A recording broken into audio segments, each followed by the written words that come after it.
Saya jujur aja saya hampir mundur sebenarnya. Tuntutannya lumayan berat ternyata. Karena ada ustadz asli yang memang biasa meruqyah gitu. Dan itu sebagai konsultan kita dan dia selalu ada tiap hari. Jadi setiap hari itu kita tuh harus store hafalan, Mbak. Jadi kalau misalnya salah, suruh ulang lagi. Sampai itu aku stres sampai kadang-kadang waktu istriku bilang tuh kadang-kadang aku tidur sampai ngigot. Yang membuat seorang itu menjadi jahat itu bukan sosok hantu yang muncul segala macam, tapi memang jin itu tugasnya untuk membisikkan manusia atau menggoda manusia. Karena pada akhirnya manusia yang membuat keputusan untuk menjadi jahat atau menjadi baik. Bukan cuma sekedar horor bagaimana seorang pemuka agama diuji dengan keyakinan dan keimanannya itu.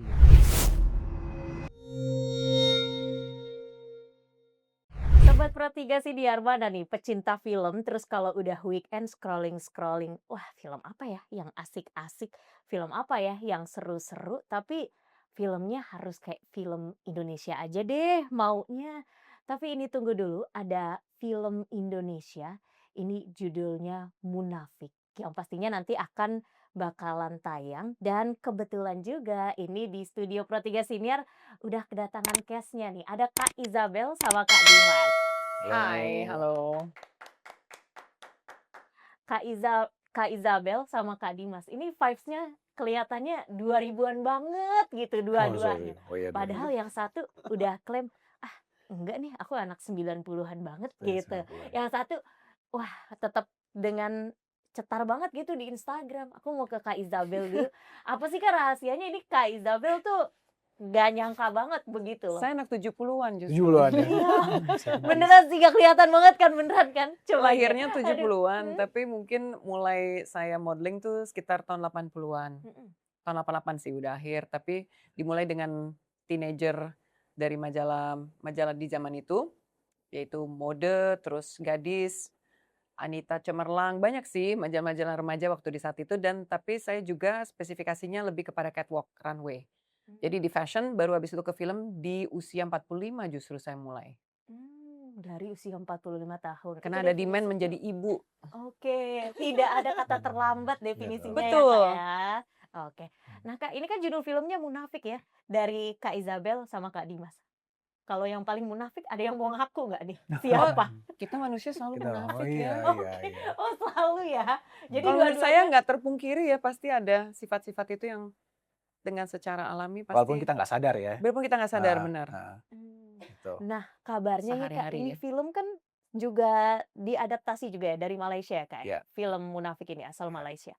Apa itu Kak bedanya nanti sama film yang akan tayang ini di Indonesia? Dimas aja deh yang menjelaskan. Dari struktur ceritanya memang ada adjustment dengan kebudayaan yang ada di Indonesia gitu. Memang sebenarnya kita kan negeri serumpun ya, hampir sama, nggak terlalu banyak. Tapi adjustment ini memang menjadi vital nanti menjelaskan masing-masing karakter dan identitas karakter sendiri di filmnya. Gitu. Oke, ngejelasin karakternya begitu ya. Tapi cast-cast-nya itu juga kan berbeda ya Kak ya. Ya. Nah, Ya. Kak Dimas sama Kak Isabel ini dua-duanya mengadopted juga nggak sih kayak gaya-gaya mereka begitu? Iya, jadi kayak di Malaysia kan namanya di sini aku berperan sebagai Ustadz Anwar. Di Malaysia itu namanya Ustadz Azman. Karakter Fitri yang diperankan sama Acha itu di Malaysia namanya Maria. Gitu. Jadi ada sedikit penyesuaian lah gitu supaya memang mengikuti yang relate dengan yang kita lihat nonton sekarang gitu ya, masa sekarang gitu. Itu kan filmnya kalau nggak salah udah sekitar 10 tahun yang lalu ya. Jadi memang waktunya udah cukup panjang untuk bikin remake lagi ya, kita menyesuaikan dengan yang kira-kira relate untuk ditonton di era sekarang seperti apa gitu. Oke. Assalamualaikum Pak Ustadz. Waalaikumsalam warahmatullahi wabarakatuh. Tapi susah nggak sih Kak Dimas peranin jadi Pak Ustadz ini? Wah, silakan Mbak. Itu sebenarnya dari Kalau itu awal. dari saya aja ceritanya. Gimana tuh Kak Waktu itu Isabel? tuh Kak Dimas, Kak Dimas, itu dia menjalankannya dengan penuh hati sih dengan Ustadz Adam ya, Ya, Arya Saloka. Mereka berdua latihan dengan Ustadz Adi, dan sehari-harian tuh sampai, saya ingat tuh waktu kita reading, berdua cukup stres karena ingin benar-benar sampai kata demi kata itu tidak ada kesalahan gitu. Jadi agar tidak sebenarnya takutnya dijudge ya kali iya ya. dijudge. Karena ini kan sudah membawa karakter plus sudah harus bisa sebagai ustadz tentunya berbahasa Arab dengan sempurna, berdoa dengan lancar gitu ya. Jadi tidak mau ada kesalahan dan akhirnya diingetin juga sama coach acting kita bahwa yang sempurna tuh hanya Allah. Karena kan Sebagai sebenarnya manusia wajar gitu membuat kesalahan. ya karena kan ada komparasi. Iya. Begitu penonton yang udah lihat karakternya di Ustadz Adam versi Malaysia, kemudian Ustadz Azman versi Malaysia, mereka tentu akan berekspektasi kita bisa menyamai atau mungkin bisa melebihi gitu. Sementara Samsul Yusuf bermain sangat apik sekali sebagai Ustadz Betul. Adam. Jadi di situ pembacaan ayat sangat fasih, kemudian kol-kolahnya bagus, memang sangat meyakinkan sekali berperan sebagai Ustadz Adam. Tentu itu akan diturunkan dan diharapkan ada di Arya Saloka dan diharapkan ada di saya gitu. Jadi ketika kita harus menghafal ayat-ayat itu juga menjadi beban buat kita gitu. Karena sebenarnya kita mungkin bisa mengaji, tapi secara benar, secara makhrajnya benar, tajwid dan segala macam bacaan panjang pendeknya benar, itu mungkin belum tentu sempurna. Sementara sebagai seorang peruqyah asli, kita harus hafal dan kita harus paham dengan hukum-hukum pembacaan Quran yang benar kan begitu. Itu yang menjadi beban sebenarnya. Oke. Ini mah kalau dilihat-lihat ya Sobat Pro 3 Senior, kol-kolahnya udah fasih banget Waduh. gitu ya. Definisi Kalau menurut saya sih sudah. Amin. Oke. Jadi yang cerita lucunya, jadi kadang-kadang begitu kita waktunya break sholat, jadi suka nungguin antara aku apa Arya duluan. Jadi kalau kita masih itu, mereka nungguin supaya kita jadi imam. Mereka nggak mulai sholat, jadi kayak nungguin. Jadi kayak Arya mana, Ustadz Adam mana, Ustadz Adam. Jadi dia selalu kadang-kadang ada. Membawa Tapi peran kadang-kadang kalau Adam lagi nggak syuting, nungguinnya ke aku gitu. Udah gantinya Ustadz Anwar deh yang jadi imam gitu. Mau dites mungkin? Jangan. Belum waktunya sholat ya. Belum Boleh waktunya sholat. juga sih. Ini juga udah pas mau waktu sholat gitu. Kita tes aja ya soal ilmu tajwidnya. Soalnya tadi udah ngomongin makrohijul huruf nih. Iya, Ngomong-ngomong bahaya nih. lihat-lihat. Nah kalau Kak Isabel sendiri berperan sebagai apa ini Kak Isabel? Sebagai Umi, ibunya Fitri, dan di sini sebagai istrinya Mansur, yang sebenarnya karakter Mansur ini cukup unik karena dia adalah orang terpandang di desa tersebut, tapi dia juga tentunya punya ambisi yang Umi ini mesti mengikuti karena pasangan suami istri yang sudah sangat istilahnya contoh yang baik lah di desa tersebut gitu ya. Dan sudah cukup makmur, Pak Haji Mabrur, Ibu juga, Ibu Haja. Jadi kasih selalu contoh yang baik di desa tersebut sampai suatu hari ya tentunya terungkap. Tokoh masyarakat banget konsepnya. Tokoh masyarakat ya. Terus Umi ini juga challenge-nya waktu di saat syuting tuh harus apa ya istilahnya ya, mengambil bebannya Mansur gitu. Oke. Berarti kesannya penyabar banget gitu ya. Seperti itu, sangat halus, penyabar, sama sekali tidak pemarah. Oke, tapi kalau dilihat-lihat emang benar Sobat Pro 3 Oh Senior. enggak, Soalnya itu enggak. 45 tahun ya Kak ya tadi. Kayak Enggak, aku bener-bener mulainya di mulai. saat usia 45 tahun ya. Oke, Baru definisi. mulai syuting, tapi sekarang udah 50-an. Nah, tapi kalau kesulitannya sendiri apa tuh Kak? Selain memang harus jadi penyabar gitu. Padahal di dunia nyata nggak sabar-sabar amat gitu Nah, kan. iya. Ya mungkin di situ ini ya peran saya sehari-hari juga sebagai seorang ibu yang punya putri gitu ya. Kan challenge-nya kita tuh punya seorang putri itu dia lagi di dalam tahap dewasa ya. Dan lagi saat dia menjadi dewasa ini banyak pertanyaan. Terus dia merasakan bahwa ada keresahan-keresahan tertentu yang dia rasakan oleh ayahnya dan ayah ibunya. Terus juga lingkungan sekitar dia gitu. Dia banyak pertanyaan terutama tentang iman dia yang dia ingin journey-nya yang dia ingin finding out gitu, yang dia ingin cari gitu, dan akhirnya dia menemukan Ustadz Adam dan juga Ustadz Anwar, di mana di situ dia apa ya istilahnya ya? Kayak sebenarnya intinya Dia discover gitu, discover. ya dia discover diri, dan di situ kita nggak mau nginiin Spoiler, soalnya, nggak nggak mau mau spoiler. spoil, tapi disitulah kita bisa tahu bahwa intinya manusia itu journey-nya kan benar-benar masing-masing gitu ya. Hmm. Jadi ini anak nih banyak sekali dalam perjalanannya itu tantangan yang dialamin gitu. Oke. Nah, Terutama dengan keimanannya. oke. Tapi kalau untuk reading-nya itu prosesnya berapa lama tuh, Kak? Wah, kita justru cukup panjang ya. Cukup panjang, cukup Banyak panjang. brainstorming. Karena kalau enggak pasti saya nggak hafal ayatnya. Iya.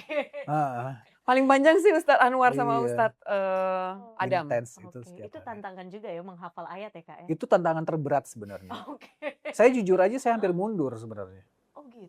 Kayak karena kebetulan udah sign juga kan, bingung juga wah, cuman kalau ternyata tuntutannya lumayan berat ternyata. Memang sebenarnya karena ada ustadz asli yang memang biasa meruqyah gitu, dan itu sebagai konsultan kita dan dia selalu ada tiap hari. Ketika adegan ruqyah dia selalu ada. Jadi dia mengawasi supaya adegan itu senatural mungkin, seril mungkin, selayaknya orang meruqyah gitu. Jadi memang ayat, cara meruqyah seperti apa gitu, itu benar-benar harus real seperti itu. Dimas sekarang udah certified sebagai Arya juga Arya Saloka. Bagus tuh. Gini amat jadi Pak Ustadz gitu.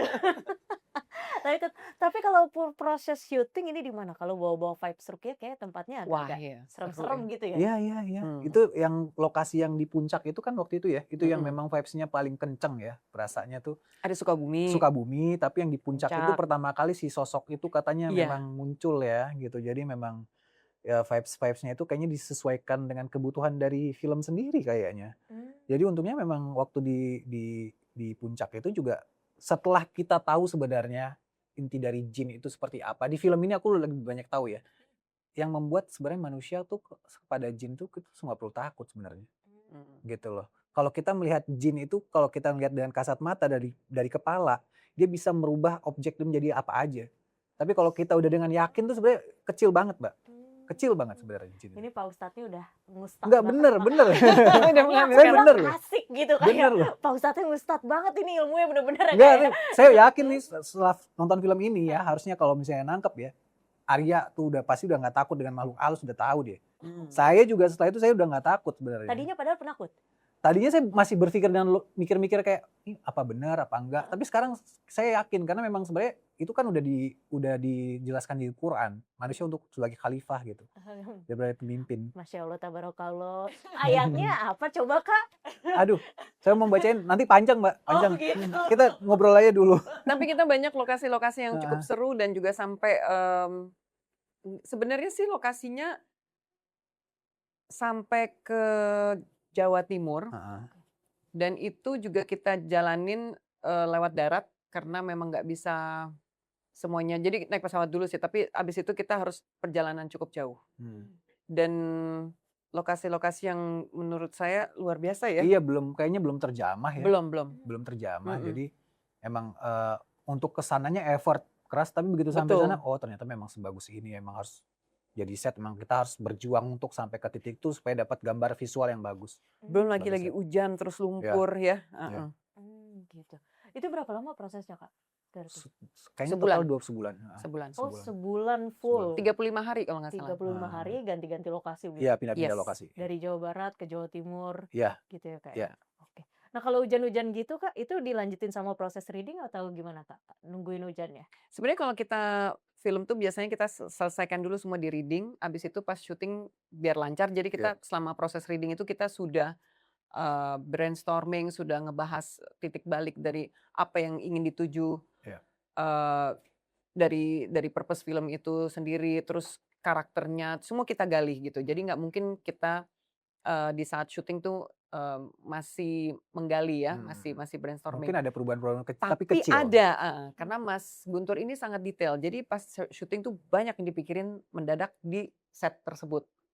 Gitu. Mungkin jadinya lebih banyak waktu ya untuk mikir detail. Karena kalau kita readingnya udah bagus, sebenarnya di saat syuting sih bisa pikirin yang lain gitu. Oke, 35 hari keliling Pulau Jawa. Kira-kira mau berapa penonton sih yang aduh Kita pengen-pengen serahkan gitu aja ya. kan? Kita ikhlas aja. Kita selama hasilnya baik dan maksudnya message dari film ini sampai ya, semoga penonton-penonton yang tentu kita harapannya pasti banyak penonton ya Mbak ya. Iya, mudah-mudahan. Mudah-mudahan rame lah. Semoga kita bisa kalau bisa kita menyamai dengan yang di Malaysia, atau syukur-syukur kita bisa lebih dari penonton di Malaysia. Amin, Amin. amin, amin.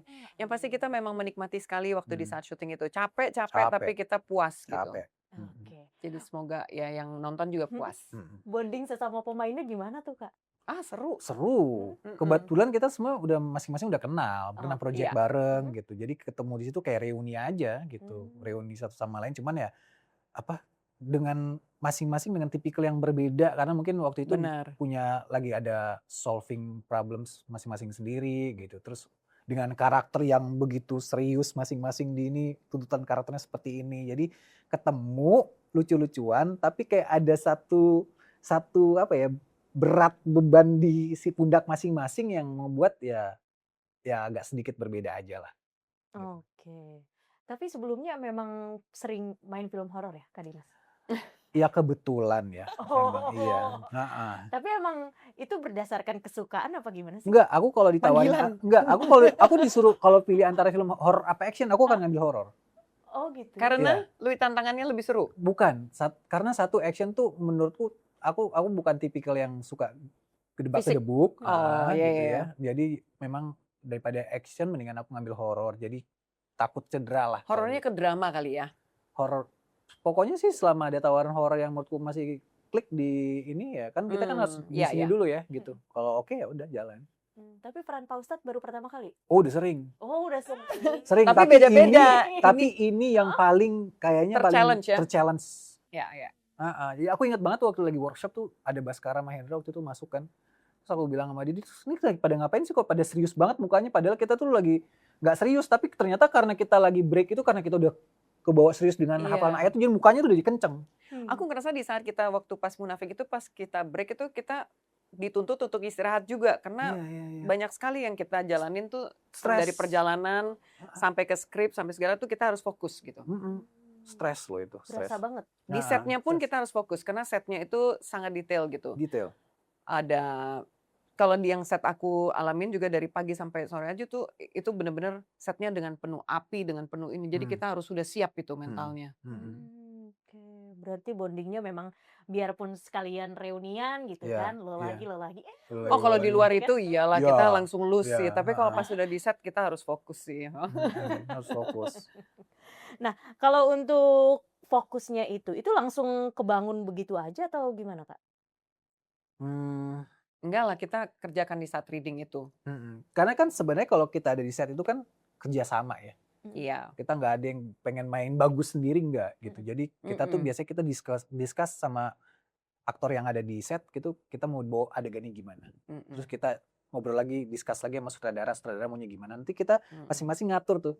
Oh berarti kita begini, oh berarti dia begini, berarti kita begini. Mau nggak akan itu energi ya? Itu energi. Akhirnya jadinya semuanya sinkron untuk kerjain satu adegan dengan baik gitu, sempurna seperti sesuai yang sutradara mau. Gitu. Oke. Nah Kak, tapi pas proses readingnya kan itu juga ada pembacaan ayat gitu ya Kak ya? Nah kalau misalkan bacain ayatnya, Pak Ustadznya sampai kayak komen gitu nggak Kak? Oh iya, jadi setiap hari itu kita tuh harus store hafalan Mbak. Oh gitu? Iya, ditungguin. Jadi kalau misalnya salah, suruh ulang lagi. Dan kita tuh setiap, misalnya mereka udah selesai reading nih, kita enggak, aku sama Arya tuh masih tinggal di itu buat latihan lagi gitu. Jadi kita ada latihan khusus untuk hafalan ayat gitu. Kadang-kadang kita datang duluan untuk hafalan, store hafalan. Jadi ustadznya ada, nungguin kita sampai bacaannya benar. Nanti tiap hari itu akan di-update sama dia. Oh ini salah nih Mas Dimas, salah lagi, ulang lagi. Sampai tuh aku stres, sampai kadang-kadang waktu istriku bilang tuh kadang-kadang aku tidur sampai ngigo tuh. Oh, mana Rasulullah bima unzila ilaihim. Kamu gitu loh.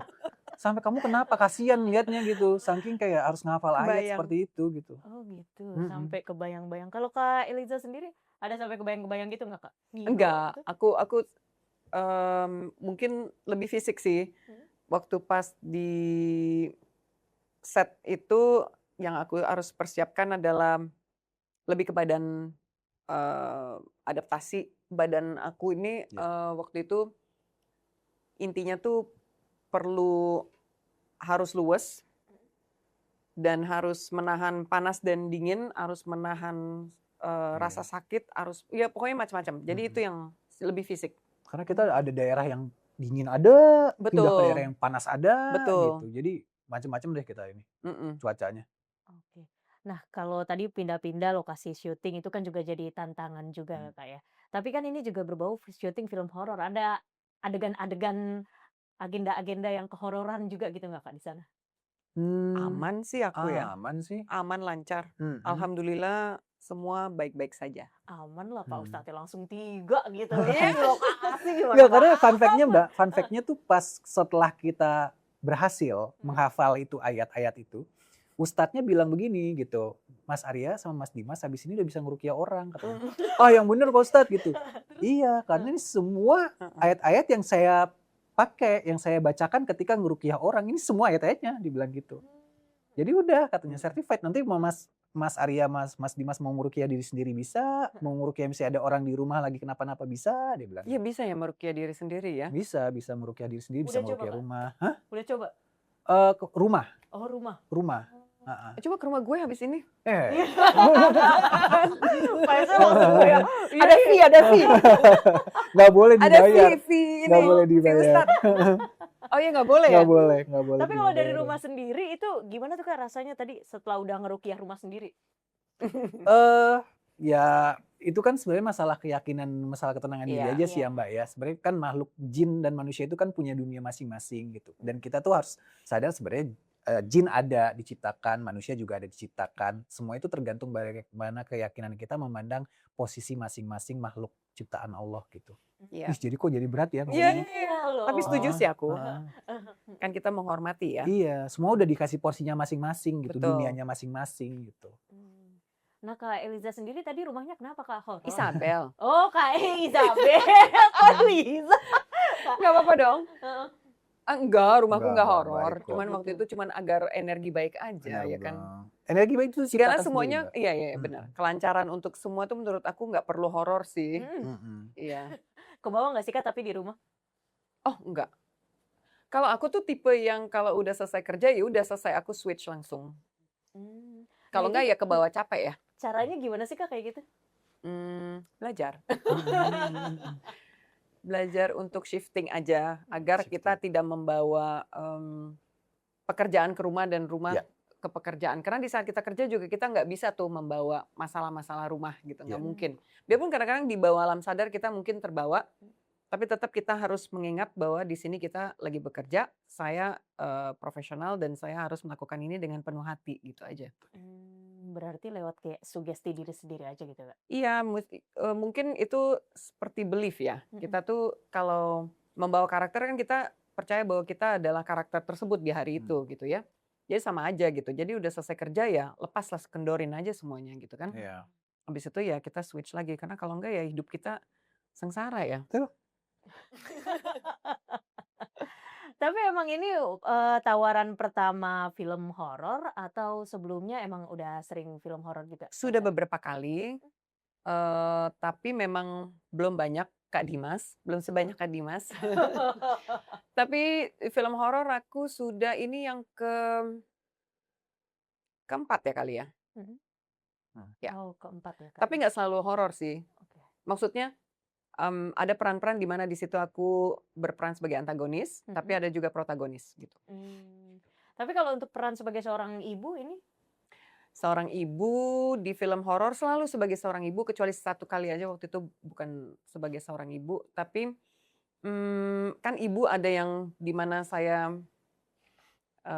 kebawa dalam bisa menjadi antagonis, di mana saya jadi protagonis, atau di situ saya jadi tumbal juga bisa, macam-macam lah. Tuh, dapat challenge-nya, jadi saya tertarik waktu itu ditawarin dan saya bilang, oh oke, boleh. Karena belum pernah juga di posisi itu, di karakter tersebut dan menarik, jadi saya tertarik untuk ikut. Nah kan juga banyak yang bilang ya Kak, film horornya kadang gitu-gitu aja gitu kan. Apa sih Kak yang sampai harus ngebuat orang tuh nonton film Munafik ini? Oh, sebenarnya terchallenge-nya adalah kita awalnya aja karena membanding-bandingkan ya, tapi sebenarnya kita nggak usah membanding-bandingkan. Jadi memang produksi dari film Munafik yang versi Indonesia ini sebenarnya cukup menarik karena beda dari yang versi Malaysia. Dan yang versi Malaysia tentunya sudah mencapai box office dan sukses. Dan kita ya bukannya nggak mau berdoa ya, kita berdoa agar juga sukses gitu ya. Kita inginnya malah justru, tapi kita nggak mau berharap gitu ya. Kita maunya semuanya mengalir. Mudah-mudahan dinikmati, mudah-mudahan disukain, mudah-mudahan penonton Indonesia sangat minat dengan Munafik versi Indonesia tersebut yang kita sudah bekerja keras bareng-bareng dan senang melakukan produksi ini dengan penuh hati gitu ya. Dan tantangannya adalah mungkin kita ya seperti tadi Dimas juga ada bilang, di hari pertama itu kita udah harus segera ke bioskop dan nonton karena hari pertama itu Menentukan. menentukan posisi untuk nantinya studionya akan diperpanjang atau tidak. Oke. Nah, dari Kak Dimas sendiri, kenapa sih harus nonton banget nih film Munafik versi Indonesia? Eee, di sini sebenarnya linernya dari awal kita sepakat di film ini, eee, yang membuat seorang itu menjadi jahat itu bukan bukan sosok hantu yang muncul segala macam, tapi memang jin itu tugasnya untuk membisikkan manusia atau menggoda manusia untuk berbuat buruk gitu. Jadi bukan sosoknya yang menonjol apa gimana gitu. Karena pada akhirnya manusia yang membuat keputusan untuk menjadi jahat atau menjadi baik gitu. Disinilah penunjukan bagaimana menunjukkan seorang itu melawan apa namanya berjibaku dengan keimanan dia kan. Si Ustadz Adam ini berjibaku dengan keimanan dia setelah dia kehilangan sosok yang dia cintai. Jadi dia kayak apa ya apa namanya, menebus segala sesuatunya tuh dengan, mencoba untuk tapas tilas apa yang dia lakukan ini benar atau tidak. Jadi ini sebenarnya masalah horor tapi dramanya kuat, pesannya kuat, bagaimana seseorang itu diuji keimanan dan keyakinan dia, terutama apalagi dia seorang pemuka agama gitu. Ini kan sesuatu yang unik gitu, bukan cuman sekedar horor tentang menakut-nakuti, tapi ini tentang Ya, message dramanya kuat banget bagaimana seorang pemuka agama diuji dengan keyakinan dan keimanannya itu gitu. Oke, ujian juga ya penontonnya, semoga di hari pertama ini langsung Amin banyak amin. begitu kan. amin. Bismillah box office begitu ya. Amin amin. Jadi, nah Kak Isabel, kalau menurut Kak Isabel sendiri pesan yang ingin disampaikan dari film ini itu seperti apa? Untuk menghormati perjalanan masing-masing individu sih, seperti itu. Karena memang, di sini Aca, anak saya yang, Fitri, Hmm. perjalanan kehidupan dia, tidak gampang. Jadi message-nya mungkin adalah selama perjalanan tersebut, liku-liku yang dia alami itu adalah hal yang wajar yang kita juga alami sehari-hari mungkin, tapi ya terbuka gitu bahwa kita itu tidak bisa kita bisa mungkin, plan tapi kita tidak bisa melewati plan-nya Tuhan gitu. Hmm. Jadi ya menerima segala sesuatu dengan ikhlas.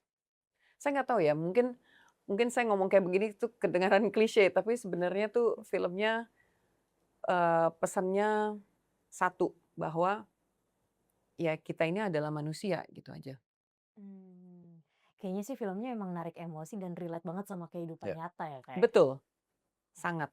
Nggak tahu Dimas mungkin Ya kan bisa tadi kan aku udah kasih tahu maksudnya ini iya, tentang pencarian, dan pengujian pencarian diri. keimanan, keyakinan seseorang. Iya, Apalagi ketika dia seorang pemuka agama, seorang ulama gitu dan dia apalagi, betul, dan, nggak dia itu menandakan ketidaksempurnaan seseorang gitu. Manusia itu nggak perfect gitu. betul. Semuanya punya kelemahan walaupun orang melihat dia sebagai seorang ulama, orang yang terpandang atau semuanya tuh punya punya scar gitu loh, punya flaws gitu. Jadi yang nggak ada manusia yang sempurna. Ketika Iya, manusia merasa kekurangan, merasa, ada sesuatu kelemahan, ya dia berpalingnya kepada siapa? Kepada betul. penciptanya gitu, intinya seperti itu. Oke, berarti memang betul Tapi ya dikemasnya secara seru sih. Iya, Heeh. Oke. Jadi nggak yang ceramah-ceramah banget begitu ya, meskipun memang kesempurnaan juga milik Allah Iya begitu ya iya jatuhnya ya iya Kak Dimas ya. iya. Oke, Kak Dimas sama Kak Isabel, boleh dong ngajakin juga Sobat Pro 3 Senior supaya nonton begitu ke bioskop, dikasih tahu kapan sih tayangnya gitu. Oke, saksikan film Nafik Melawan Iblis yang akan tayang di tahun 2026. Jadi kita belum punya tanggal, Di September. di September tapi insya Allah di September, tapi kita tanggal pastinya belum, tapi insya Allah September 2026. Oke, juga ini bisa kali ya Sobat Pro 3 Senior dan juga kru Pro 3 Senior diajak kali nobar juga begitu ya? Oh boleh Oh ya dong. dong, sangat terbuka. Oke, jadi jangan lupa nanti Sobat Pro 3 Senior di bulan September kita punya film Indonesia itu yang diadaptasi dari film Malaysia judulnya Munafik. Aku Hana Pratiwi, bye-bye.